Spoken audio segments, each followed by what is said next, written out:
இந்த மாதிரி ID card இல்லாத ஆட்கள் எல்லாம் யாரையும் கூட்டிட்டு வராங்க, எல்லாம் பயந்துக்கிறாங்க. ஐடி கார்டே இல்ல, ஐடி கார்டு இல்லாம முதல்ல நீங்க வரவே கூடாது.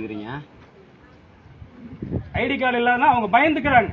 நீங்க போங்க, உங்க ஆபீஸ்ல இவங்க என்ன சொன்னாங்களோ அதை நீங்க ரிசல்ட்ட போய் நீங்க சொல்லி உங்க மேனேஜர்ட்ட, சார் இந்த மாதிரி அவங்களால முடியல, அதனால நம்ம சட்டப்படி என்ன பார்க்கணுமோ அதை அவங்களுக்கு பாருங்க சார், இனிமேல் அவங்களுக்கு டார்ச்சர் பண்ண வேணும். அதே மாதிரி நல்லா தெரிஞ்சுக்குங்க, அந்த 9 பேர், இவங்க 10 பேர் குழுவில் ஜாயின்ட் ஆயிருக்காங்க, மிச்சம் 9 பேர் இருக்கிறாங்க. அந்த 9 பேரும் யாரும் எந்த தூண்டுதலின் பேர்ல வந்துடக்கூடாது. இதே பெரிய தோட்டத்துல ஒரு மிகப்பெரிய குழு தலைவி போய் அடிச்சு அது ஒரு பெரிய பிரச்சனையாகி நம்ம சவுத் ஸ்டேஷன் எஸ்ஐ வரைக்கும் போய் அவங்க மேல வழக்கு செய்யக்கூடிய அளவுக்கு நாங்க பண்ணி கொடுத்துருக்கிறோம். மக்கள் பாதிக்கிறேங்கிறதுனால சட்டப்படி காவல்துறை அருமையான வேலை செஞ்சுட்டு இருக்கிறாங்க. அதுக்காக தான் நாங்க சொல்றோம், கடைசியா பாதிக்கப்படக்கூடிய நபர்கள் நீங்க தான். உங்களுக்கும் குடும்பம், குழந்தை குட்டி எல்லாமே இருக்குது, அதுவும் எங்களுக்கு தெரியுது. இருந்தாலும் உங்களுக்கு விழிப்புணர்வு ஊட்டுறதுக்காகத்தான் நாங்க உங்களுக்கு சொல்லிட்டு இருக்கிறோம், வேற ஒண்ணுமே கிடையாது.